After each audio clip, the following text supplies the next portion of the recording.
श्रीराम जय जय राम। वाचनाची आवश्यकता आणि मर्यादा। पोथ्या आणि संतांचे ग्रंथ आपण मोठ्या प्रेमाने वाचतो आणि सांगतो, पण तशी कृती करीत नाही, म्हणून आपण देवाला अप्रिय होतो।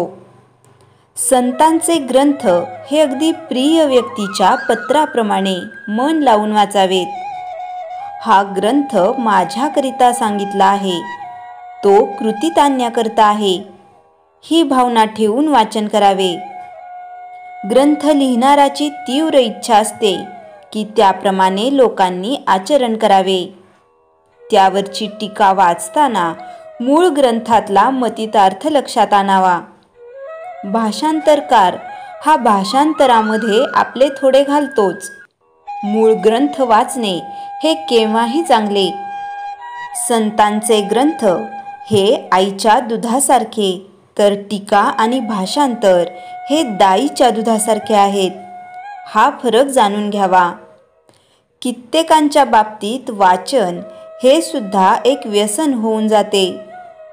उगीच वाचित बसण्यात फायदा नाही, नुसत्या वाचनाने काही साधत नाही।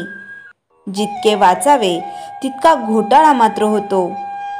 वाचावे कुणी, तर ज्याला पचविण्याची शक्ती आहे त्याने।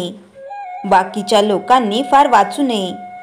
त्यातही वर्तमानपत्र वाचित वेळ घालवणे म्हणजे आपण होऊन जगाला घरी बोलवणे होय। वाचनाने मनन झाले पाहिजे। मनन झाले की ते आपल्या रक्तामध्ये मिसळते आणि वाचन आणि साधन बरोबर चालावे। मग साधकाला वाचनापासून खरा अर्थ कळतो आणि आनंद होतो। साधन आणि वाचन असले की साधक कधीही मागे पडायचा नाही। उपनिषदे, गीता, योग वशिष्ठ यांसारखे ग्रंथ वाचणे आणि समजावून घेणे आपल्या उपासनेला आवश्यक असते। गीता ही सर्व ग्रंथांची आई आहे। प्रवृत्ती आणि निवृत्ती, कर्मयोग आणि कर्मसन्यास यांचे एकीकरण करण्यासाठी गीता सांगितली आहे, हे लक्षात ठेवून ती वाचावी। वेदांत हा आचरणात आणल्याशिवाय त्याचा उपयोग नाही। हितकारक गोष्ट आचरणात आणलीच पाहिजे। समजा आपण एका गावाला जायला निघालो आहोत आणि मोठ्या रस्त्याने जातो आहोत। वाटेत एक माहितगार इसम भेटला आणि त्याने आपल्याला जवळची एक पायवाट दाखवली। त्या पायवाटेने आपण आपल्या गावी लवकर पोहोचतो। तसे उपासनेच्या मार्गामध्ये स्वतःचा दोष स्वतःला कळत नाही, आपले मन ताळ्यावर राहत नाही। अशा वेळी गीतेसारख्या ग्रंथांच्या वाचनाने आपला दोष आपल्याला कळतो आणि आपली चूक आपल्याला कळली तर आपण लवकर सुधारतो। श्रीराम जय जय राम। चैतन्यवाणी। पोथी वाचायची ती कशाकरिता, साध्य काय, साधन काय हे जाणून घेऊन त्याप्रमाणे कृती करण्यासाठी। श्रीराम जय जय राम।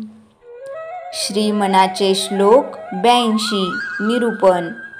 बहु नामया रामनामी तुळेना, अभाग्या नरा पामरा हे कळेना। विषा औषधा घेतले पार्वतीशे, जीवा मानवा किंकरा कोण पुशे। 33 कोटी देवाची नामे असताना राम नामच का घ्यायचं, त्याचे काय वैशिष्ट्य आहे असा प्रश्न पडतो। राम नाम श्रेष्ठ आहे, ते का याचा विचार केला तर असे कळते की श्रीराम रावण वधासाठी मनुष्य रूपाने जन्माला आले। रावण वध केला पण रावणाला मुक्ती दिली।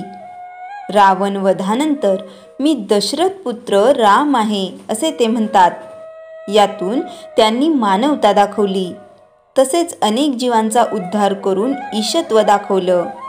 एक बाणी, एक वचनी, एक पत्नी व्रती श्रीराम मानवापुढे नराचा नारायण बनण्याचा आदर्श ठेवतात।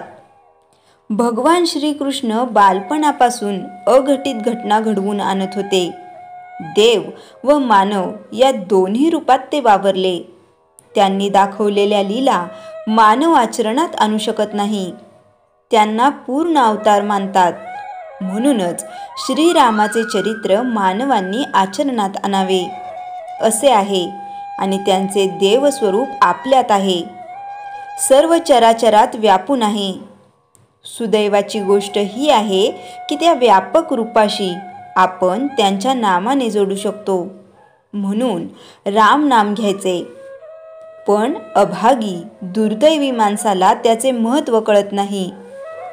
पार्वतीश म्हणजे शंकरांनी समुद्रमंथनातून निघालेले विष प्यायल्यावर त्यांच्या कंठांचा दाह झाला.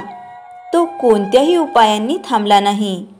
शेवटी रामनाम घेतल्यावर थांबला. आपल्यासारखे क्षुद्र मानव विषय वासनेत बुडून जातात. संसारात सागरात डुबक्या घेत राहतात. त्यांनी या रामनामाची उपेक्षा केली तर त्यांची अवस्था काय होईल? सर्व शक्तिमान देवांचा देव महादेव ही रामनाम घेतात, तर आपण घ्यायला काय हरकत आहे असा प्रश्न येथे समर्थ विचारतात. जय जय रघुवीर समर्थ. श्रीराम जय राम जय जय राम. रामनाम जप आणि प्रारब्धावर मात ही एक प्रेरणादायी कथा आहे, जी रामाच्या नामस्मरण प्रभावामुळे प्रारब्धावर मात कशी करता येते हे सांगते. संतांचा रामनाम जप आणि कर्मबंधाची सुटका. खूप जुनी गोष्ट आहे. एक संत आपल्या शिष्यांसोबत एका गावात राहत होते.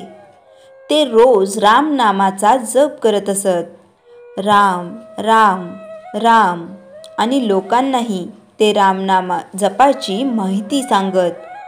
एके दिवशी एक तरुण संतांजवळ आला. तो खूप दुःखी होता. म्हणाला, माझं आयुष्य दुःखाने भरलेलं आहे. काहीच चांगलं होत नाही. म्हणतात की हे सगळं प्रारब्ध आहे, म्हणजेच माझ्या पूर्वजन्माचे पाप आहे. मग रामनाम जप करून मी काय साधणार? संत मंद स्मित करून म्हणाले, प्रारब्ध म्हणजे पूर्वीच्या कर्माचं फल, जे आपल्याला भोगावंच लागतं. पण रामनाम ही एक अशी शक्ती आहे जी प्रारब्धालाही बदलू शकते. त्यांनी त्या तरुणाला एक उदाहरण सांगितलं. उदाहरण, एका कर्मबद्ध व्यापाऱ्याची कथा. एका गावात एक व्यापारी राहत होता.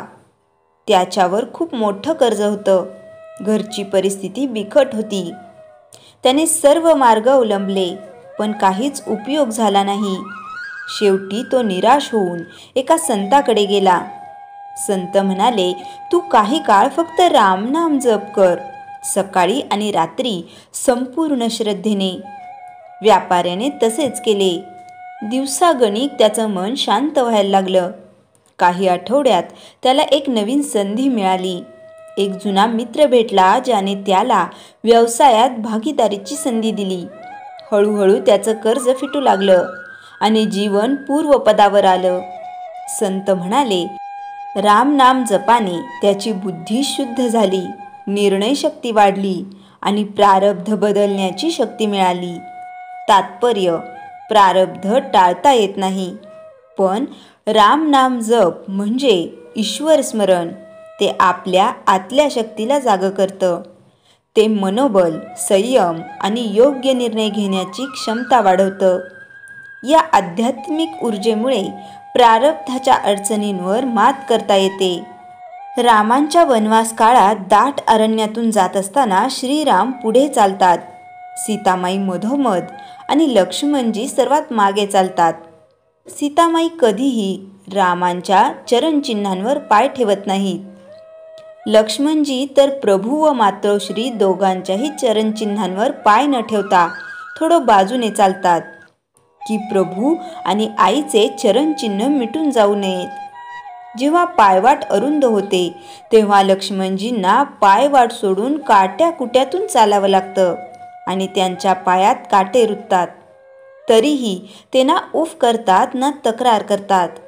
असे चालता चालता पायात काटेच काटे रुतले. जमिनीवर पाय ठेवला तरी जमीन लागेना. काटेच लागतात. त्यांनी काही बोलले नाहीत, पण वेदना असह्य झाल्या तेव्हा प्रभूंनी अचानक प्रवास थांबवला. लक्ष्मणजींना उचलून आपल्या मांडीवर घेतलं, एका शिळेवर बसवलं आणि स्वतः खाली बसून त्यांच्या पायातील काटे काढू लागले. आपल्या अश्रूंनी पाय धुवून स्वच्छ केले. आता रामांनी चालण्याचा क्रम बदलला. लक्ष्मणजींना पुढे केलं, सीतामाई मधोमध राहिल्या आणि प्रभू स्वतः मागे मागे चालू लागले. समजलात? अरे कष्ट हे प्रारब्धाचे आहेत. प्रभूच्या मार्गाने चालाल किंवा नाही, कष्ट येणारच. पण जर प्रभूच्या मार्गाने चालत राहिलात, कष्ट सोसले तरी तक्रार केली नाही, थांबलात नाही, मागे फिरलात नाही, तर तो दिवस नक्की येतो जेव्हा प्रभू स्वतः तुमचे कष्ट दूर करतात आणि मग तुम्हाला त्यांच्या मागे चालायची गरज उरत नाही. तेच तुमच्या मागे मागे चालू लागतात. श्री महाराज. श्रीराम जय राम जय जय राम. जयाच्या जनी जन्मनामार्थ झाला, जयाने सदा वासनामात केला. जयाच्या मुखी सर्वदा नाम कीर्ती, नमस्कार तया ब्रह्मचैतन्य मूर्ती. श्रीराम जय राम जय जय राम. जानकी जीवन स्मरण जय जय राम.